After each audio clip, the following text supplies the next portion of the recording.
It's happening. Okay.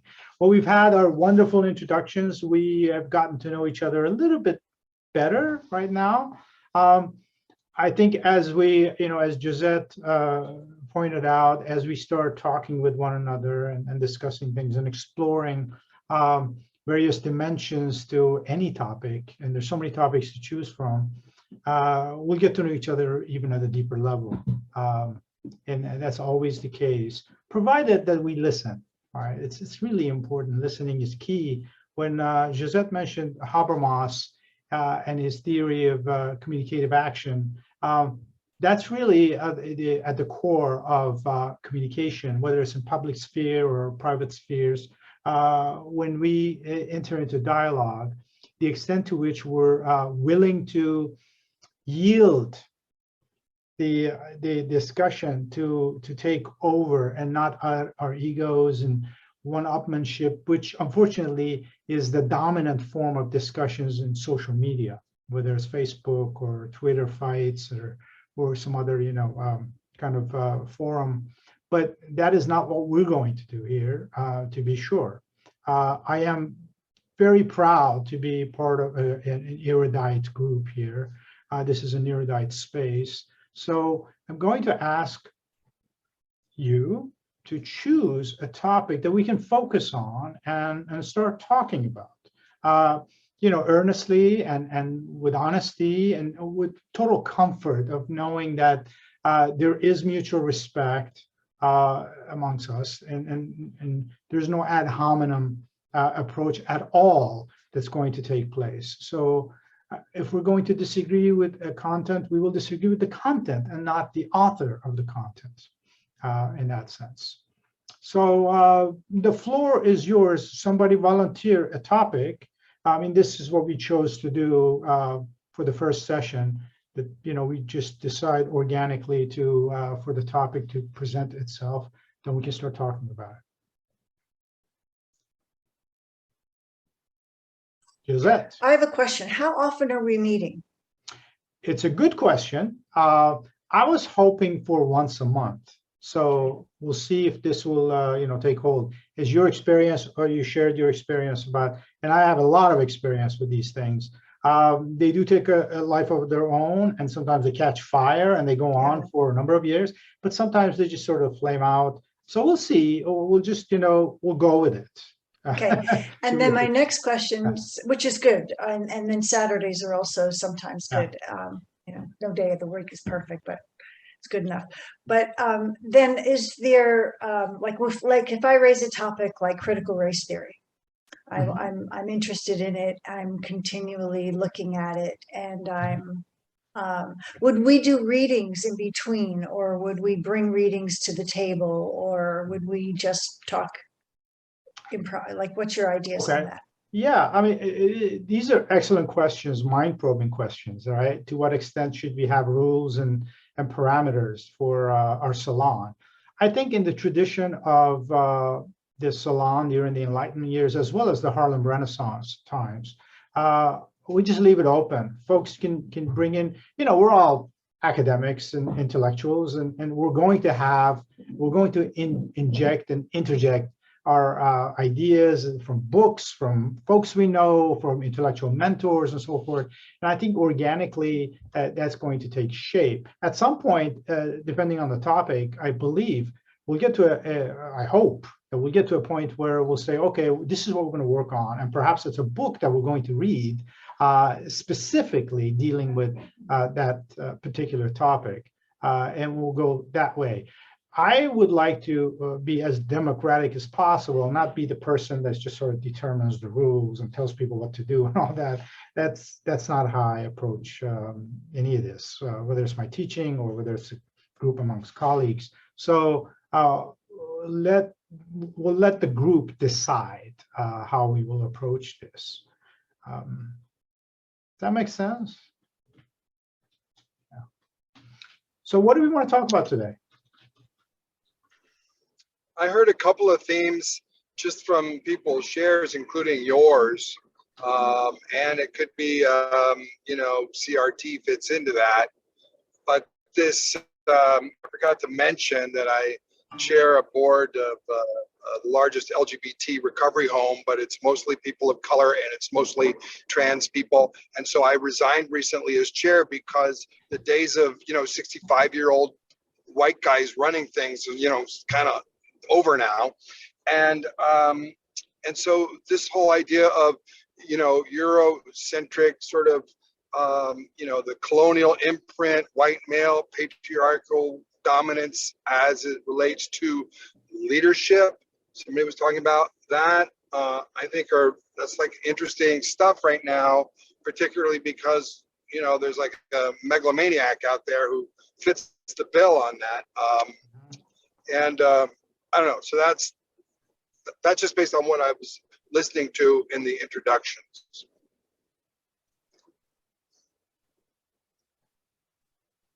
Yeah, I see the same theme kind of recurring, theme of social justice, that when you think it can encircle a lot of the issues related to it. So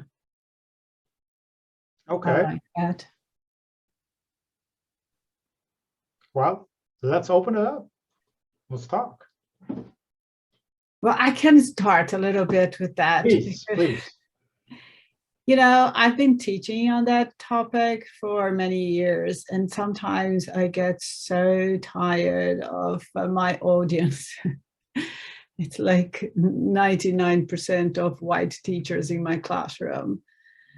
And it's so hard. And then when you reach at the end of the course and you see like, my gosh, that doesn't make any difference, you have some of them that actually stick to it, but others, it's the avoidance to the topic, especially when it comes to race. It's like, it's frustrating, it's to be in such a white dominant space, very little representation. And if we have people of color in the classroom, they would hardly say anything because they are such a minority in the classroom. And some of them have only been to white minority schools. So they learn to navigate in this sea of whiteness without, and to brush off, because they needed to belong and they needed to participate. And so, my gosh, opening up dialogue in the classroom, opening up on these topics, it's just like sometimes it's very frustrating. It's very, it just gets to me. So I guess for me, it's my own frustration of dealing with that for years and years and still seeing like poor results, especially at the undergrad level. When I was teaching at graduate level, I could see more significant difference, but at undergrad, oh my gosh, it's hard. Yeah.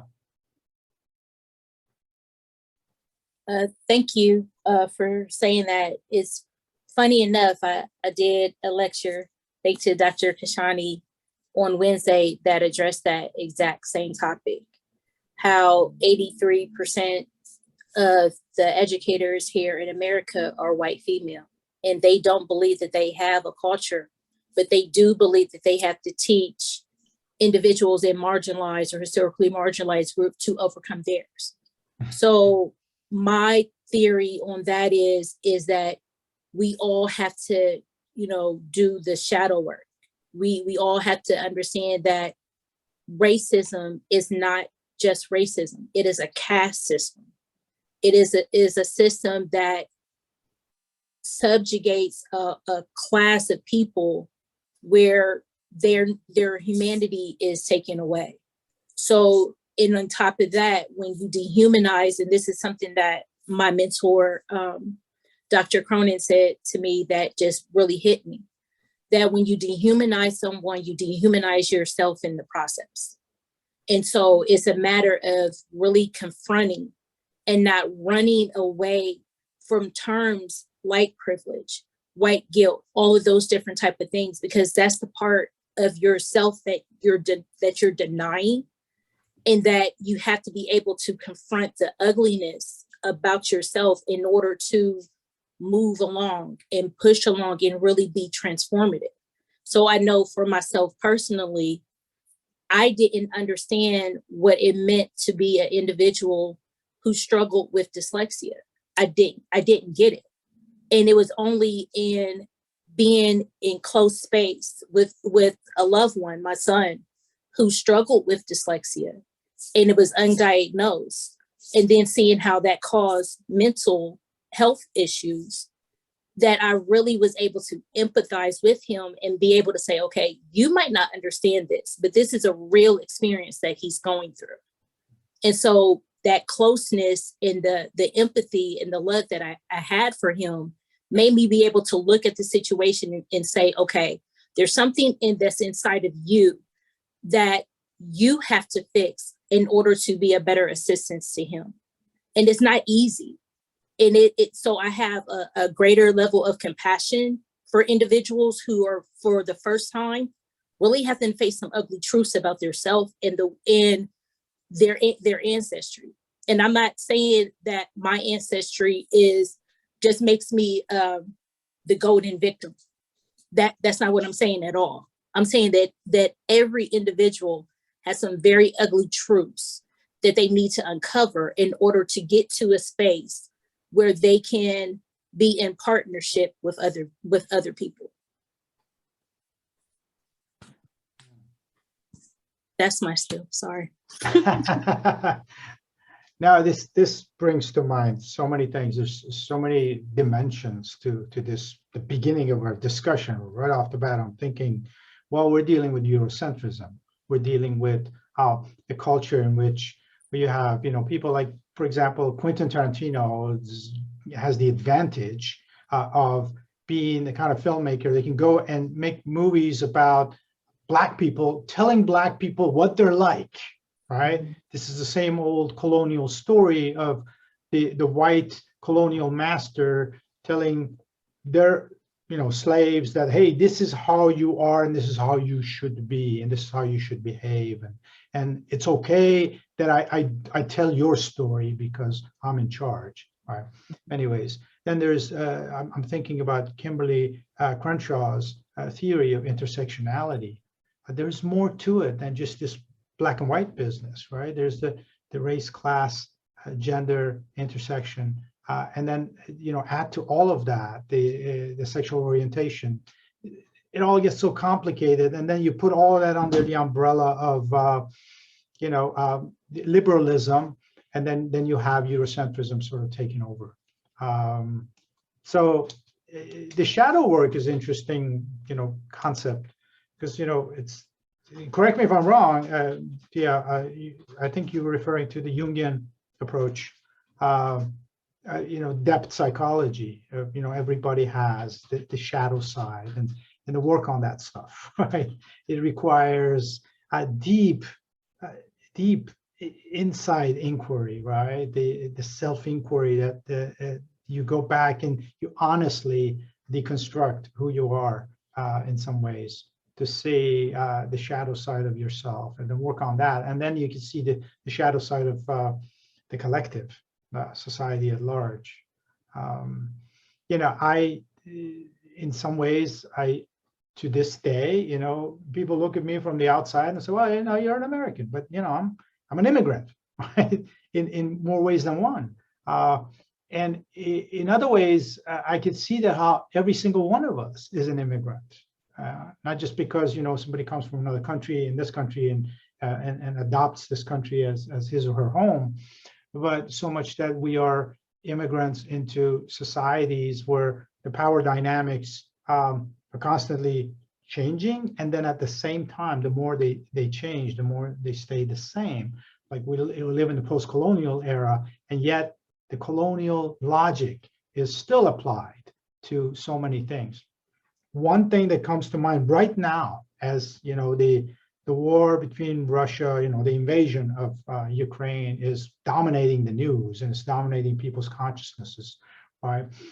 Just yesterday, I heard in the news, it was a PBS News, that Joe Biden is going to sign a decree where citizens of Ukraine who are here are going to have temporary visas where they can work, and then they can stay here indefinitely until the war is over and things are settled.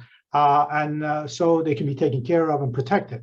And then one congressman, I forget his name, wrote back. It was on Twitter, I think. He wrote, "This is Mr. Biden. How about granting the same thing to non-white people? People who are coming from Afghanistan, from Ethiopia, from Egypt, who are also running away from war, and yet they get deported with regularity." Right. So, so much to think about and talk about and honestly view. I really appreciate your bringing up the topic of self-inquiry as necessary, not only to confront our own shadow, but to confront the aspects, there's no such thing as an end state anyway. So it's ongoing and we're uncovering, and each situation or each context brings forth something unknown in ourselves that whether we're reacting or acting, proactive or defensive or whatever position we find ourselves in, to really engage that, okay, so what's happening for me right now? Where is this coming from in me right now? What's coming forward? Why am I speechless? Why am I saying, whatever it is? And that is the self-inquiry itself is a very touchy topic because it requires a willingness to look at self. And I find it rare. I don't know about anybody else here, but I find it rare for anyone to be willing to really turn the lens inward and just say, I'm a part of this, problem or not problem, whatever is happening here. So where is my contribution? What's happening in the ways that I might be either furthering or turning away from, or addressing or not addressing what's going on here. So I think that in my view, that self-inquiry is key to change. I don't see change without people really willing to engage themselves. But maybe other people have a different kind of experience. I have an observation on that. I'm a gay man, been my whole life, and I liken this to the topic of homophobia. As a child at school, we would play on these jungle gyms. I don't know if you know this metal, and you climb on them, and they're like, you play on them. They're called jungle gyms. And all the children played on the same jungle gym. And that's where we all learned to be homophobic. People are surprised often to learn that gay people are homophobic. But of course they're homophobic, because they learned the homophobia on the same jungle gym as all the other children. And during the Black Lives Matter summer, I was part of a community dialogue similar to this, where we just full on engaged the topic of BLM. And a light bulb went off, and I realized that I always said that I'm not racist. I don't have any racism in me. I mean, gee whiz, I didn't even understand white privilege or what that meant until then. And I realized that I grew up on that same jungle gym. It was sort of deeply inculcated and unwittingly. And I had to go do that inner work. I had to go pretty deep and to acknowledge, my own racism, my own homophobia, my own built-in misogyny. I came out of the box like that, and so it's been a lot of work in the last couple of years, and it's been profound. So I concur. I think first place to look is inside.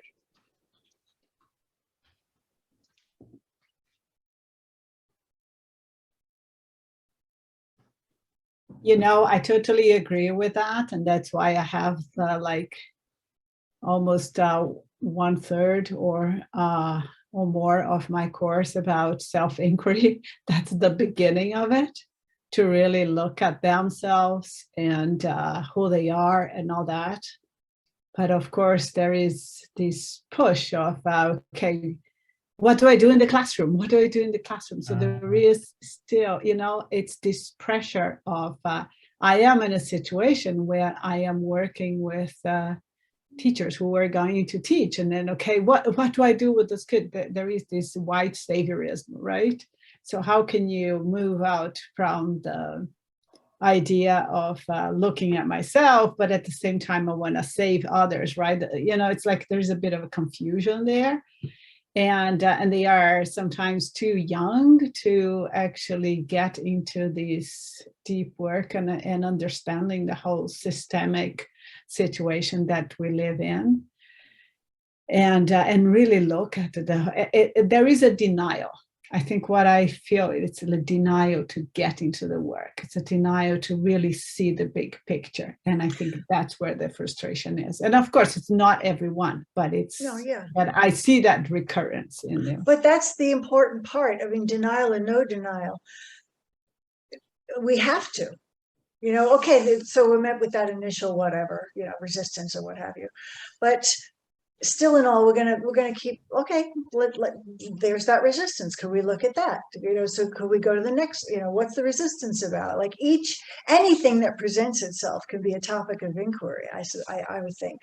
And I appreciate what you said, Rich, that, you know, we learn in the playground. That's how it wasn't the jungle gym per se, but the playground at large is a lot of social crap happens there. Yeah. I never thought of myself living in a post-colonial era. I saw myself as living in we're still pretty steeped in colonialism. Interesting, somebody said post-colonial. Okay. Yeah. Well, yeah, categorically speaking, because the old colonies, you know, the Portuguese being the last ones, I believe, sort of like not legally speaking colonies anymore. But, you know, it's like what happened in this country. Slavery was abolished.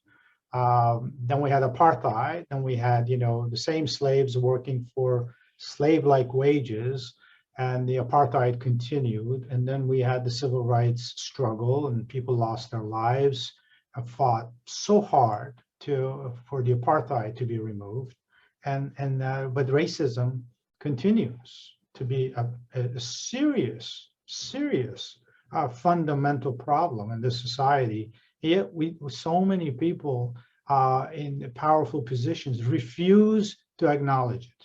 And that's why we have all this pushback against critical race theory, as if like, oh, this is like, you know, reverse racism. And so it's the colonial logic pushing back against the colonial subjects in some ways.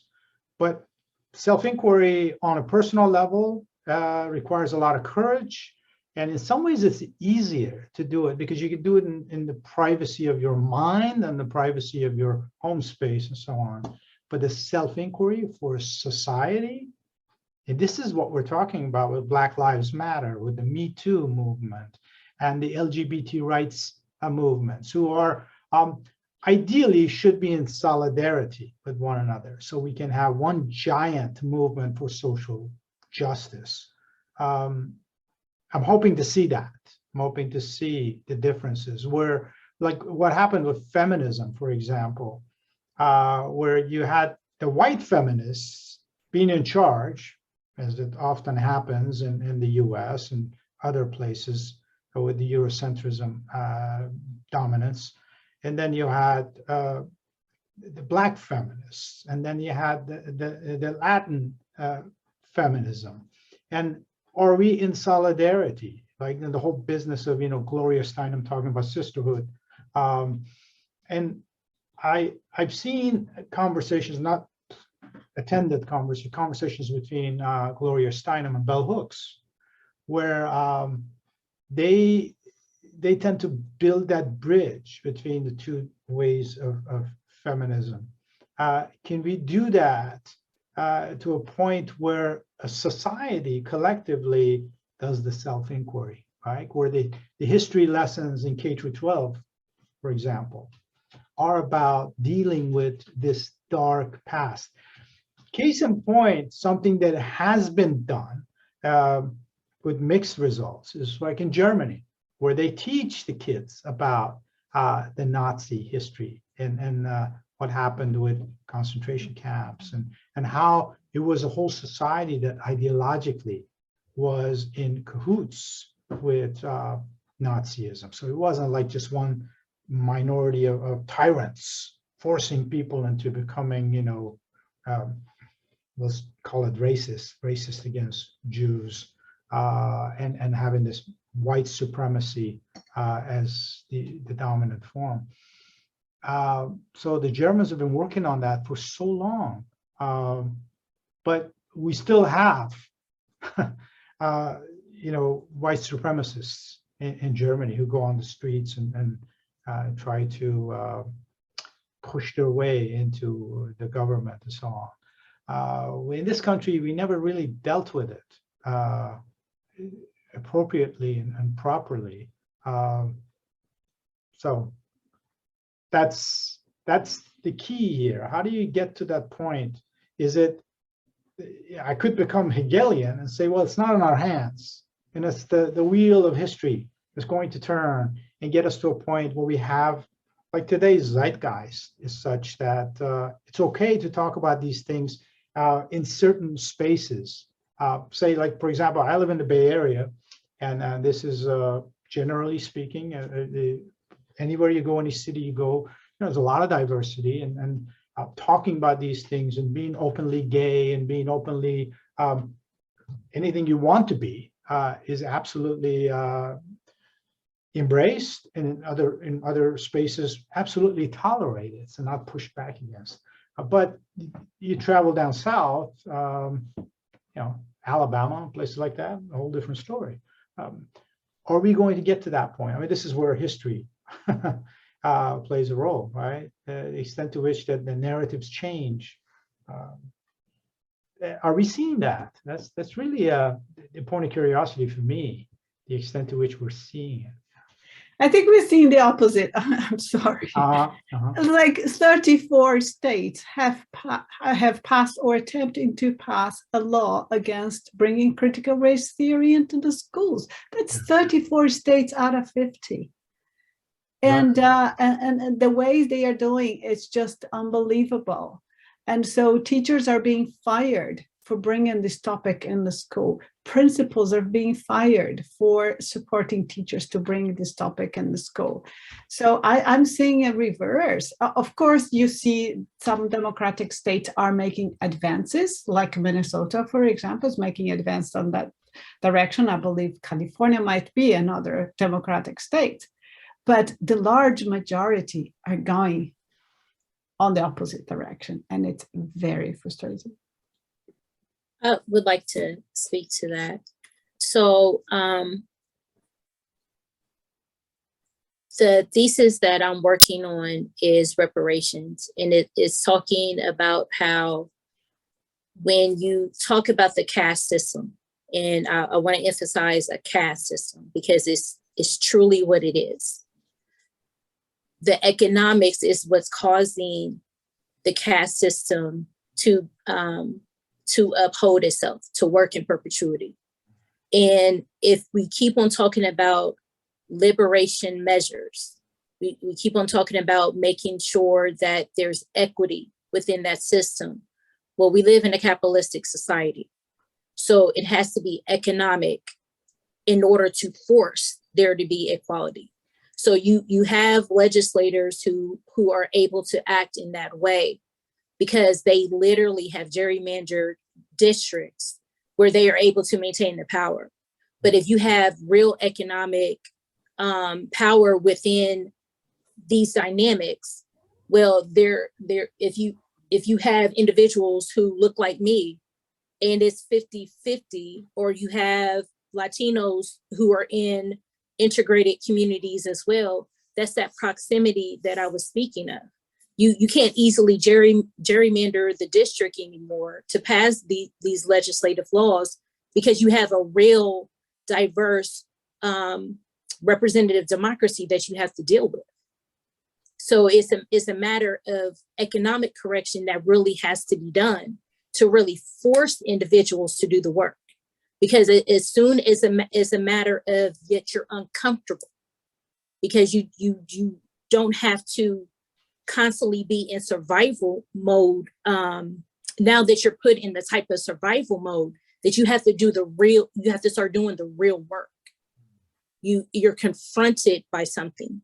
But if you're not confronted by the reality of the situation that marginalized groups, and I'm not just speaking about Black folks, I'm saying marginalized groups, if you do not have to deal with their reality along the lines of what Robin McLaughlin was saying in her Dr. Robin McLaughlin was saying in her dissertation work, you're not aware of what it is that you have to do, because you're still in that stage of life where the first 20 of your years, you're building up the idea of yourself in terms of what everybody else should think that you should be.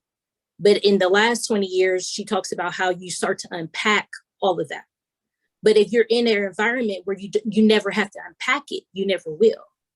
So my theory of why people look at themselves in terms of this idea of what it means to be a good person is largely because somewhere along the lines, especially in your childhood, you were told to be wrong was not to be deserving of love. So you internalized love only in terms of how somebody else identifies you as being worthy of love, but you never really were able to develop yourself and able to operate in self-love.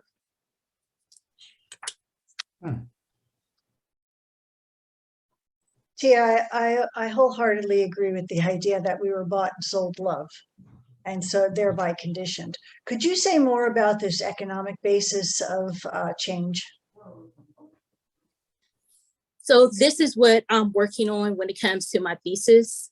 And I'm coming at it from the perspective of, if you took someone's humanity and rendered it for capital, then the true correction has to be economic as well. Because we have seen these waves where you had the Reconstruction era and there was a wave of consciousness, but then you had Jim Crow as an answer for that. You had the civil rights movement and there was a wave of consciousness, and there was social political advancements that happened. And then it subsided. And then you had Black Lives Matter. And you had this wave of consciousness, especially in the summer of 2020 with George Floyd, but you can already see it going downhill, the momentum leaving again, especially with the rapid rate of these critical race theories laws. So what hasn't happened in those three ways? What hasn't happened in those three ways is that there wasn't a true economic correction to the system. So if we're talking about sustainable, making sure that it's a sustainable consciousness, that there's true equality, it has to be an economic correction, because that's essentially what it was. How do you see that economic correction coming about? Because the very root of the people in power who hold that in place are not moving in that toward equality. So how do you see that correction coming about? I don't disagree with the premise of what you're saying, but the how part is, I'm not seeing that. How? Just a question of reparations, right? How's that going to come about? Cory Booker, Senator Cory Booker has been really vocal about this, pushing it to the best of his ability. But are people listening? That's the question. All right. Right. Others joining the alliance is building or not. The discussion is not going away. People are talking about it. We do need to do that. We do need to have a correction. Native Americans are fighting for that too. Right? The genocide of the Native Americans is kind of like erased from all discussions. we tend to be we tend to get manipulated by media outlets that bring reality to our living rooms, to our consciousnesses. And it's reasonable to understand this. When you are struggling to survive, you're not going to have time to listen to lectures, and seek opportunities to learn at a deeper level, what it means to go after reparations and all that. You're just trying to survive, and you're spinning your wheels and all of that. And then yet at the same time, the forces, ideological forces, this is how ideology operates, always indirectly, not, hitting you over the head with a hammer. Ideology works through the entertainment industry. It works through a system in place that keeps telling you, this is what you're supposed to do for a career, this is what you're supposed to do for a happy life, etc., prosperity and all that. The capitalist white supremacy is the main ideology that sort of comes in different shapes. So it is a difficult process. And yet, should we give it up and just say, well, let history take its place? I mean, this is what some people are doing. They're just sort of like saying, well, I don't want to have anything to do with this. I just want to survive. I want to make sure my kids are okay. And I want to make sure that I get to a place. I mean, look at all these, professional sports players and musicians and all that, that come from poor backgrounds. They had success. Why can't I? And so the recursive approach of, I'm going to oppress you and I'm going to make sure that some of you get to entertain me, some of you get to have the freedom to move about society and be invited to the table at dinner time and so on. But the rest of you will be oppressed. So, and then it becomes a vicious cycle of tokenism and all the rest of it. It's a difficult problem, and it can be overwhelming, because we find ourselves, and this is coming back to self-inquiry, I find myself being complicit with the system because I need to survive and I have to think about my family, but at the same time, I want to be committed to a social justice process where I can do, to the best of my ability, things that can help liberate not only myself, but my brothers and sisters who are here, as well as the rest of the planet. Then you've got the climate crises, and then you got world hunger, and then psychology kicks in. Like, okay, at some point, my mind says, well, in order to remain sane, I have to create compartments and put things in different compartments, and then have different shelves that I go to, and once in a while I grab something and put it to work. Difficult process. What if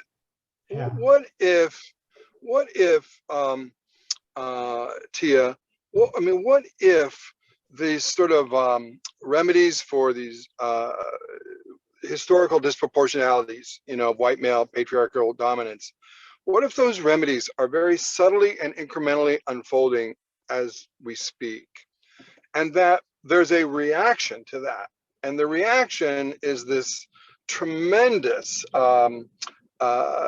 separation in our culture right now.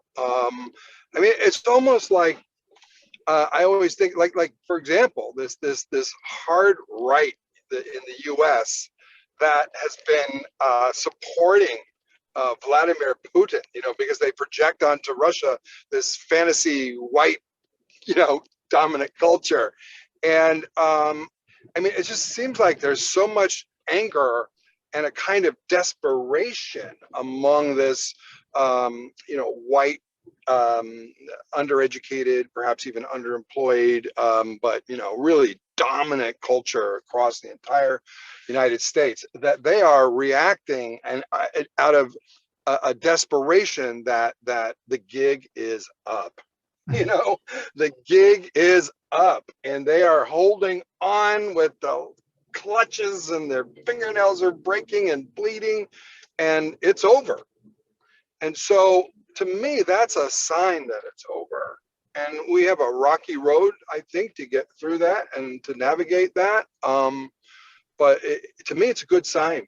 if we don't unravel completely into revolution or civil war. I think it's a good sign of potential healing as you know, once people realize that, yeah, the gig is up. I gotta move on or whatever. Does that make sense? Vanessa, you wanted to chime in. Yeah, there's so many threads here. Goodness. I think normalizing reparations as part of the solution to racism versus this is my anti-racist discussion, and I realize I have white privilege, and there's like this stop point there.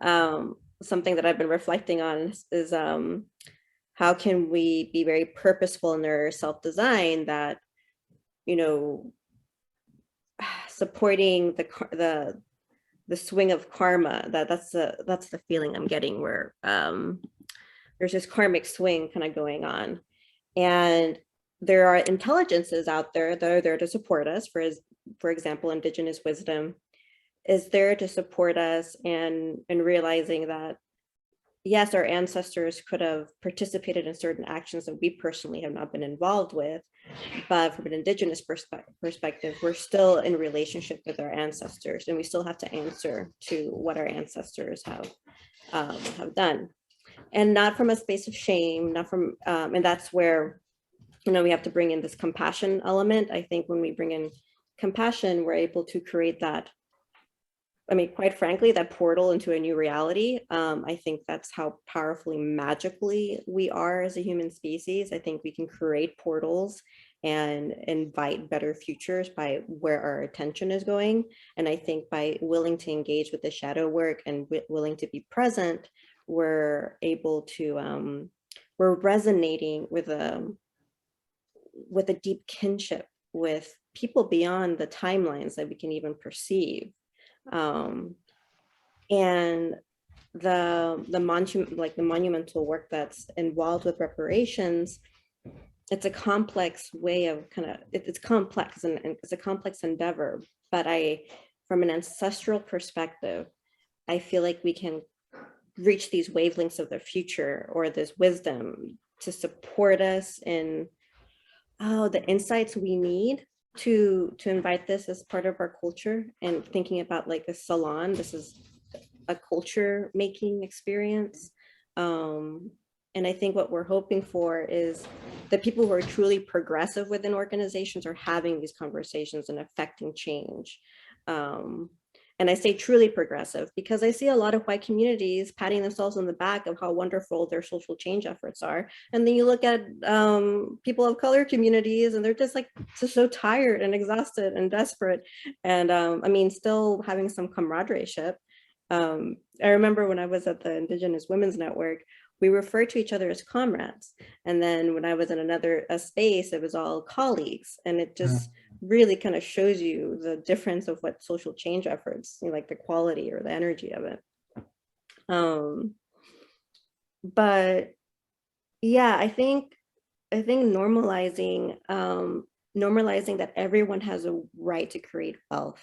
Everyone has should be able to create wealth. It seems like a clear answer to some of the confusion of how do we go about supporting change. And so we can talk about big government policy areas, and that's not my expertise, but my expertise is intimate relationships. And so, you know, I even think about me and my husband is white. He had a family supporting him and understanding how to maintain his credit score. I didn't have that as an immigrant surviving. And so it's interesting how part of getting this home, I had to rely on my white husband having a great credit score, who was coached to be able to do that. It's fascinating to me. And then another part is we moved to Del Valle, which is a primarily very Latino area. And it's a semi-rural area, and it's not your like a posh area in the countryside. It's real country living, and it's like real country life out here. And you can see how the oppression, you can see the capitalist like oppression daily. I see it daily in my life, and we purposely lived here versus the nice tidy suburban space where I don't have to look at a yard that has trash in it, you know, because the homeowners association, blah blah blah. Like, I'm not living that reality, but it's because we purposely decided to live here. So I think it comes from individual actions, like to be in continual confrontation with what other people don't want to be around. That has been part of my process of being part of the change. Okay, so well, I'm summed up. Thank you for that. Yeah. Folks have their hands up, so just chime in. I wanted to reflect on the idea of self-interest, and that,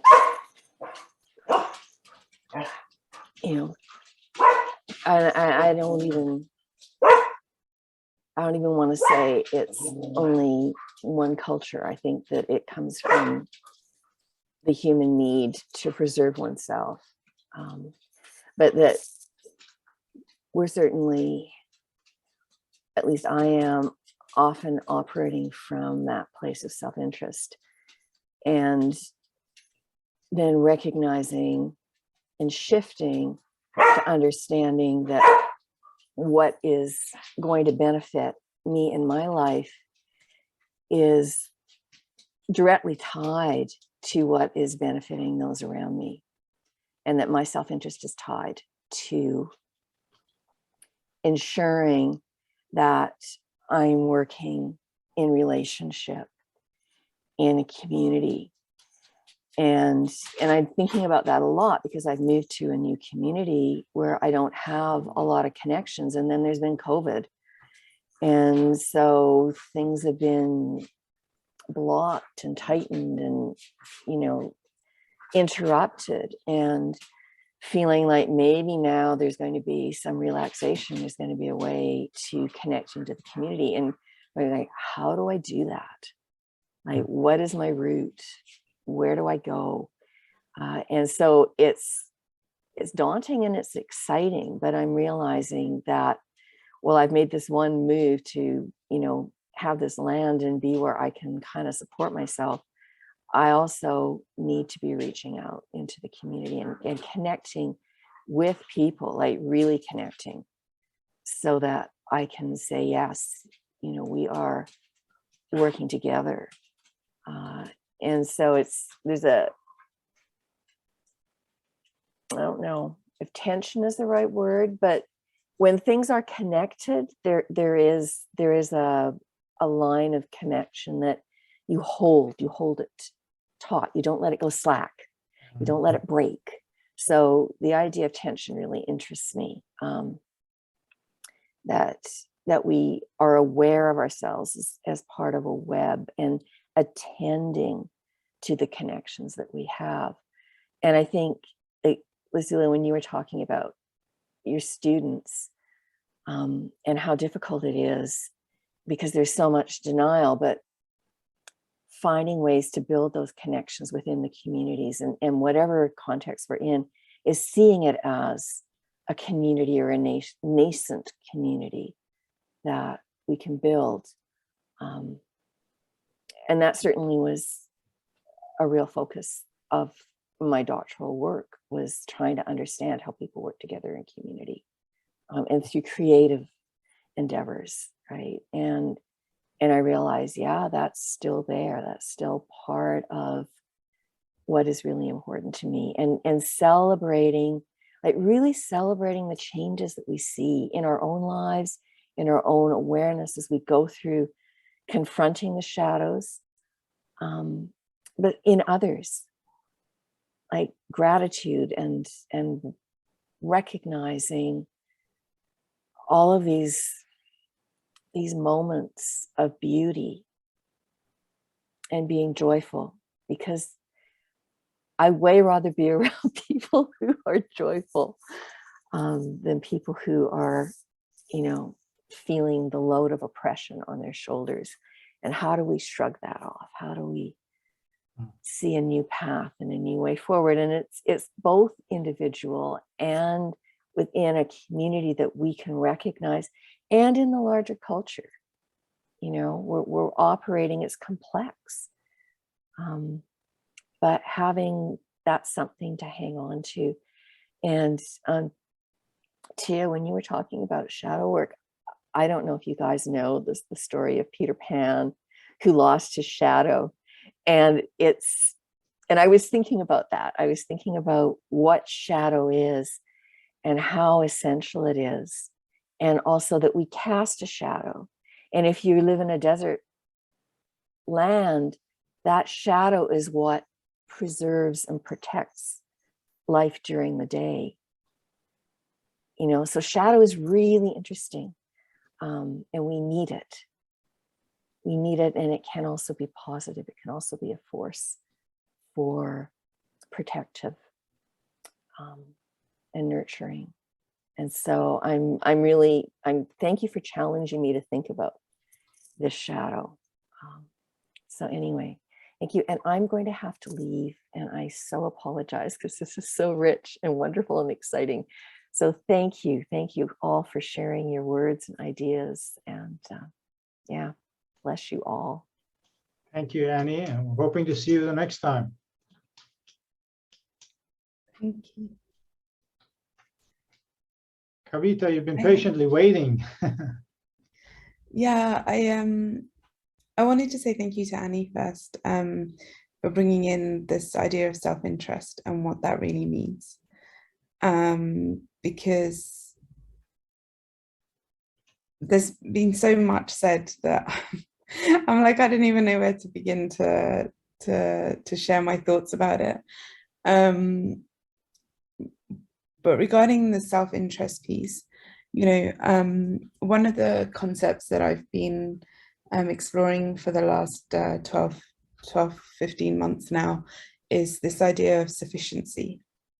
And what does it mean to have enough? So if we're exploring our self-interest, at what point can we say, okay, I have enough, and so now I have the capacity to be able to look beyond myself at others? So right now, for example, my experience is, you know, do I have enough trust in this space to share where I'm at right now in my life, to be able to fully express, you know, like the experiences that I have, the experiences that I've had, I'm having, and you know, may have in the future. Yeah, for me, that's a process. You know, it's in development. It's, you know, there's some people here that I do trust, you know, explicitly, and others that I've, you know, just met today.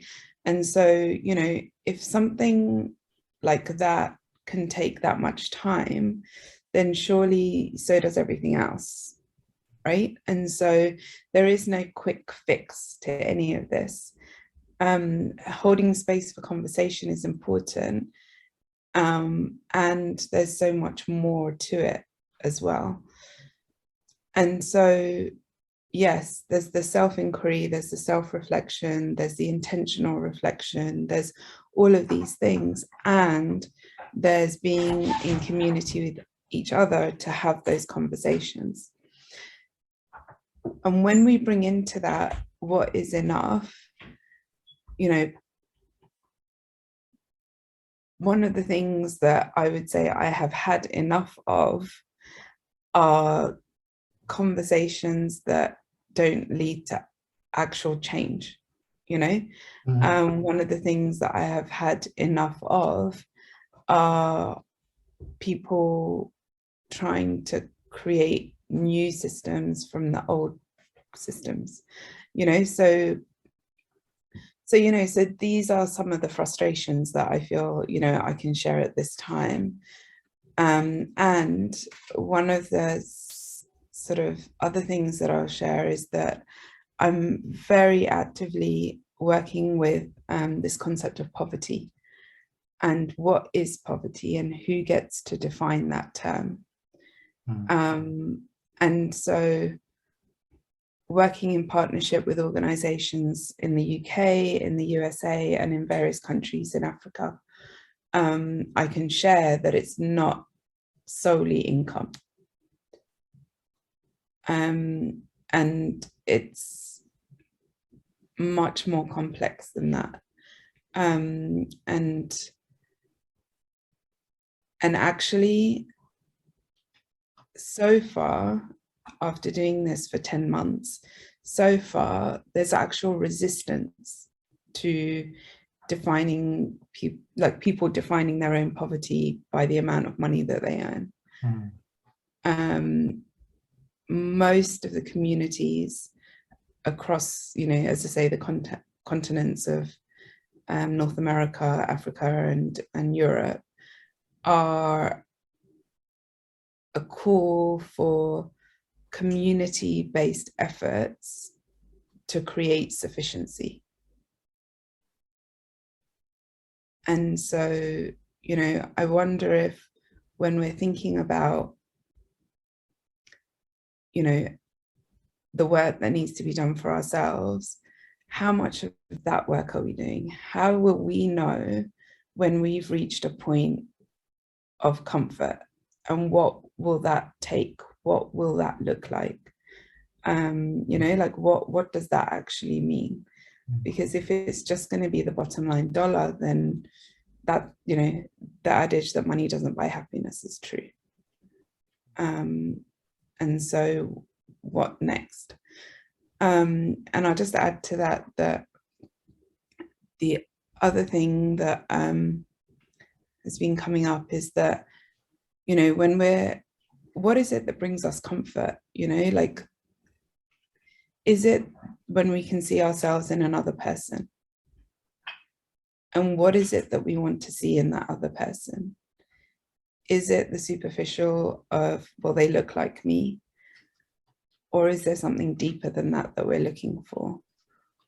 Because, you know, there's much celebration on social media at the moment about, you know, whether it's dolls or books or posters or whatever.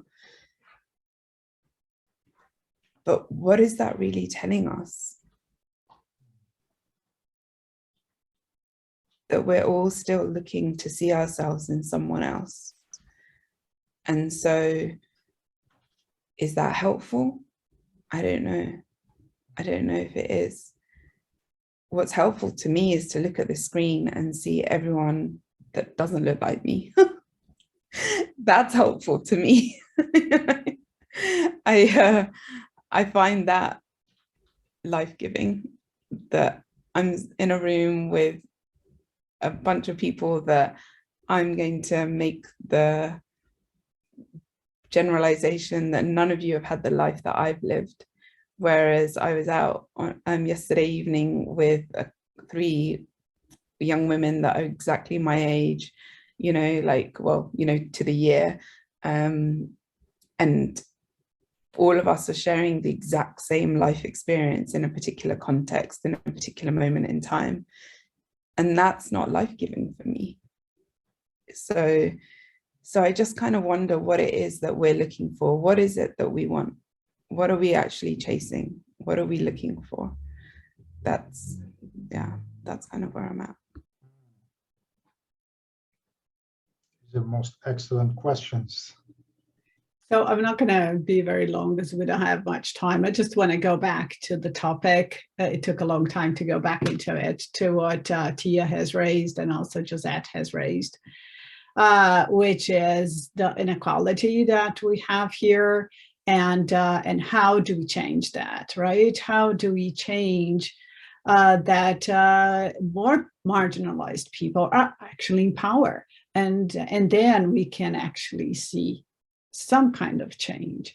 And I think marginalized people and also ally people who already have some power and are able to make some change. And because my focus is always in education, I think education has a huge role to play in that, a huge role to provide the means in order to empower people to make changes. And so that's why it's so frustrating to see the backlash in terms of critical race theory, because critical race theory was a way to try to bring some awareness into the schools, to bring empowerment into the schools, to produce change, and to, it's like to bring those topics such as gerrymandering. I always have problems with that word, and what is happening here. So I think that I totally agree with Tia. we need to, it's very attached to economic power. It's very attached to power in itself. So the idea is, how can we have more people making changes in order to have a real change in this country? And I think education has a huge role to play in that. And that's it. Yeah. Very quick. Well, talking about education, I think it raises the question that where are the sites of pedagogy? Are they only in the classrooms, K through 12, college, higher ed, postdoctoral work, research, etc.? That's only a tiny part of the overall, web of sites of pedagogy. I think what's happening is that the children of the 21st century, and before that as well, but today, especially given the virtual reality and physical reality merging, right, and becoming one reality for digital natives, they're learning from social media, they're learning from TikTok, they're learning from Hollywood, they're learning from the screen culture. How do we bring that into the classroom and create a fusion between the classroom and other sites of pedagogy? That's, I think, key. I absolutely agree. Education is at the core of all of this. This is what we're doing today. We're educating ourselves. I'm learning so much from folks that are chiming in with these wonderful, thoughts, mind-probing.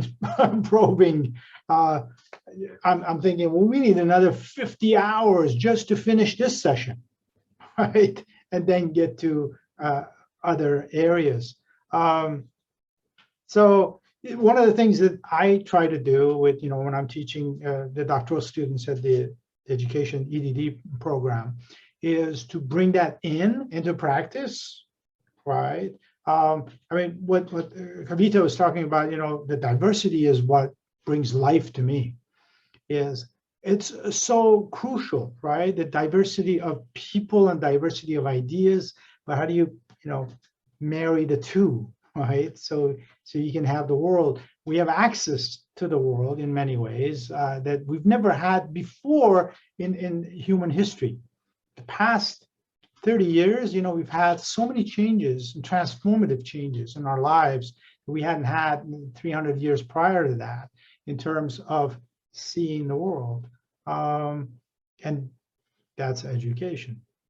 So, we have scheduled this for 2 hours, but we can go a little more if you like, and sort of like have closure to this session, or we can just, say, hey, this is like, so it's so rich, right? And so there's so many complexities to what we're talking about, and so many dimensions to pick up on and talk again and again and again. So what do you guys think? Well, one of the reasons why I'm in my car today, and I apologize for that, is that I was heading to a memorial that I've just arrived at. So I do have to excuse myself, but this has been amazing, and I will definitely come back, and thank you for inviting and including me. Thank you. Thank you, Rich. I want to thank everybody, and you've been gracious. You've been, you took out time your Saturday to be here upon my invitation, and I appreciate that. I mean that. It's not just something that, we want to say to be polite. I really mean this. And I hope that the next session, you all come back, and then when we have more people, and then take this into the next level of salonhood, if you will. I appreciate today very much. Good to meet you, Rich. Thank you. And Tia, I want to read your Thank you. I want to read your thesis that you're writing on economic reparations. I fascinated by your ideas, and so I want to read about it more. And thank you, everybody, for today. Thank you. Thank you. Thank you. Enjoy all. the rest of the weekend. We'll see you next month. Yeah, you too. Bye. Bye.